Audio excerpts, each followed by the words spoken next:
बच्चों, स्वागत है आपका आज की विज्ञान की कक्षा में। मैं हूं पायल, आपके विज्ञान गुरु, और आज आप मेरे साथ कुछ रोचक जानकारी हासिल करेंगे। Good morning students. आज की कक्षा में हम उम्र के एक ऐसे पड़ाव के बारे में पढ़ेंगे जिससे आप सभी इस वक्त गुजर रहे हैं। ये एक ऐसी उम्र है जिसमें हम अपने शरीर में कई बदलावों का सामना करते हैं।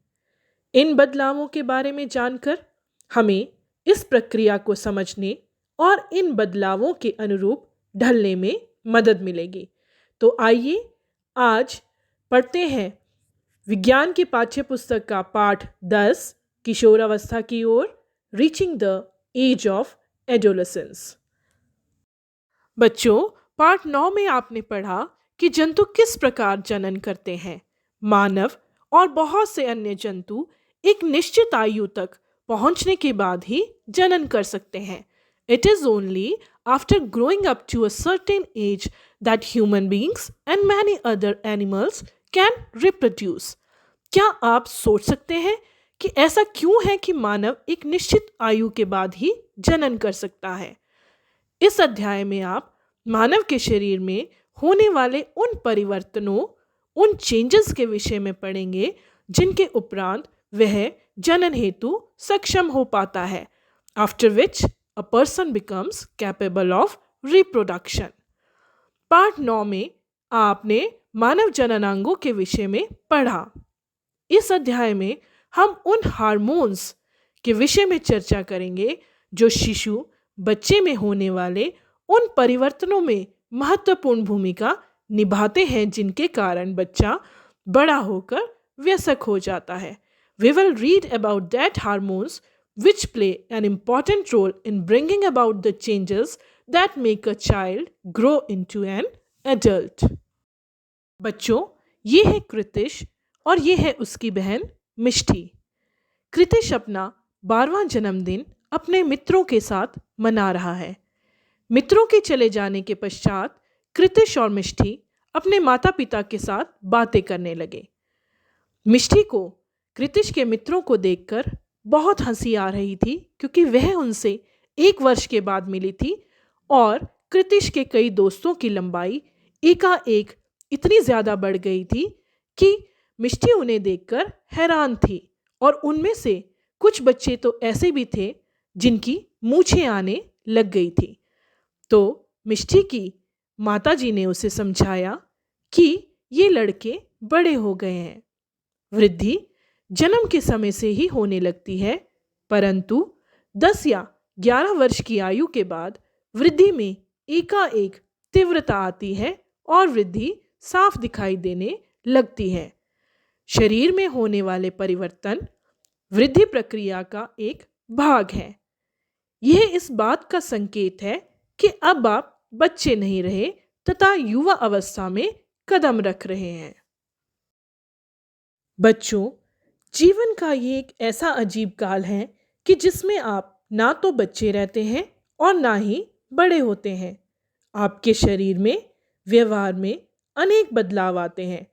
बच्चों, ये बदलाव स्वाभाविक हैं, इसलिए आपको परेशान नहीं होना है और धैर्य से काम लेना है।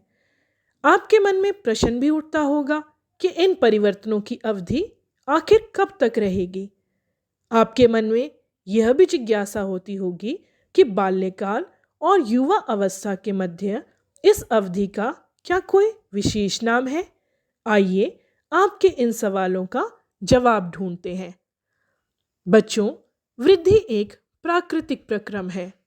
जीवन काल की वह अवधि जब शरीर में ऐसे परिवर्तन होते हैं जिसके परिणाम स्वरूप जनन परिपक्वता आती है, किशोरावस्था एडोलेसेंस कहलाती है। The period of life when the body undergoes changes leading to reproductive maturity is called adolescence। और यह किशोरावस्था लगभग 11 वर्ष की आयु से प्रारंभ होकर 18 या 19 वर्ष की आयु तक रहती है। Adolescence begins around the age of 11 and lasts up to 18 or 19 years of age।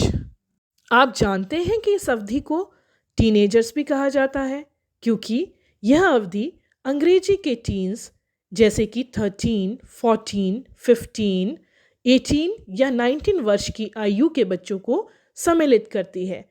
तो ऐसे किशोरों को टीनेजर्स कहा जाता है।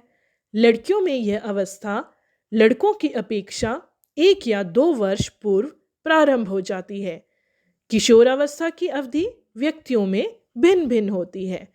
बच्चों, किशोरावस्था के दौरान मनुष्य के शरीर में अनेक परिवर्तन आते हैं। यह परिवर्तन यौवनारंभ का संकेत है। These changes are the mark of the onset of puberty. इनमें से सबसे महत्वपूर्ण परिवर्तन है लड़के एवं लड़कियों की जनन क्षमता का विकास।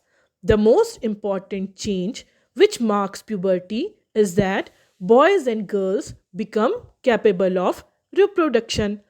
किशोर की जनन परिपक्वता के साथ ही यौवनारंभ समाप्त हो जाता है and the puberty ends when an adolescent reaches reproductive maturity.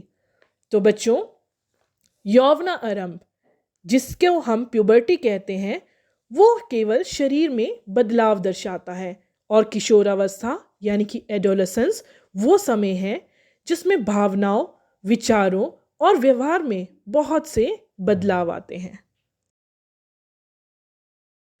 लंबाई में एकाएक वृद्धि एवं लड़कों में हल्की दाढ़ी मूंछों का आना किशोरावस्था के लक्षण है।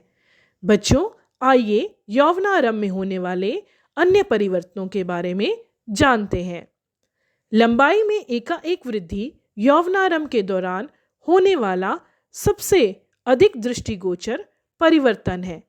इस समय हमारी अस्थियां जैसे कि हाथ एवं पैरों की हड्डियों की लंबाई में वृद्धि होती है और व्यक्ति एकदम से लंबा हो जाता है। आइए बच्चों, अब इस चार्ट का अवलोकन करते हैं। इस चार्ट में लड़के व लड़कियों की आयु के साथ लंबाई में वृद्धि की औसत दर को दर्शाया गया है। आप देख सकते हैं कि कॉलम 2 और कॉलम 3 में किसी व्यक्ति की लंबाई को प्रतिशत में दर्शाया गया है जो किसी आयु पर पहुंचने पर होती है। आयु को कॉलम 1 में दर्शाया गया है। आप देख सकते हैं कि 11 वर्ष की आयु तक एक लड़का अपनी पूर्ण लंबाई का 81% लक्ष्य प्राप्त करता है, जबकि एक लड़की अपनी पूर्ण लंबाई की 88% तक पहुंच जाती है। यह आंकड़े प्रतिनिधित्व मात्र हैं जो व्यक्तियों में भिन्न भिन्न हो सकते हैं। आइए बच्चों, इस सारणी का प्रयोग करके आप अपने मित्रों की, अपने भाई बहनों की पूर्ण लंबाई का अनुमान लगाइए और पता कीजिए कि आपके मित्रों में से या आपके भाई बहनों में से कौन सबसे लंबा है और कौन सबसे छोटा है। बच्चों, पूर्ण लंबाई के लिए गणना आप इस फॉर्मूला द्वारा भी कर सकते हैं। इसमें आपको वर्तमान लंबाई यानी कि जो प्रेजेंट हाइट है उसका पता होना चाहिए। फिर आप चार्ट में से वर्तमान आयु में पूर्ण लंबाई का प्रतिशत देखेंगे और इसे 100 से गुणा कर देंगे।